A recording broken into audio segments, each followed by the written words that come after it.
কোথায় সেই মোহাম্মদ বিন কাসেম 17 বছরের যুবক, আরব জাহান থেকে আসছে ভারতে, সিন্ধু প্রদেশে দেবল রাজার এলাকায় একজন বোনকে একজন ডাকাত জলদস্যু, একজন পানির ডাকাত জলদস্যু তৎকালীন জামানায় একজন মুসলিম বোনের গায়ের ওড়না ধরে টান দিছিল। তখন ওই বোন চিঠি পাঠাইছিল হাজ্জাজ ইবনে ইউসুফের কাছে আরব দেশে, হাজ্জাজ তুমি বেঁচে থাকতে তোমার মুসলিম বোনের গায়ের ওড়না ধরে টান দিছে বেঈমান কাফের, তুমি এর বদলা নিবা কিনা আমি শুনতে চাই।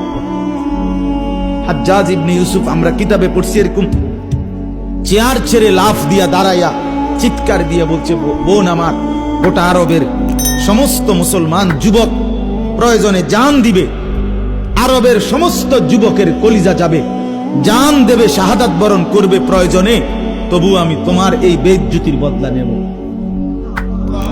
3 বার সেনাবাহিনী পাঠাইছে সে, 3 বার। প্রথম 2 বার পরাজিত হইছে মুসলিম বাহিনী, তৃতীয়বারে নিজের একমাত্র মেয়ের জামাই মোহাম্মদ ইবনে কাসেম রাহমাতুল্লাহ আলাইহি, এই ওনারে দিয়া এরপরে এই সিন্ধু দেবল রাজাকে পরাজিত করে ওই বোনকে জেলখানা থেকে উদ্ধার করছে এবং এই হিন্দু রাজার এলাকায় কালেমার পতাকা উড়াইয়া দিছে।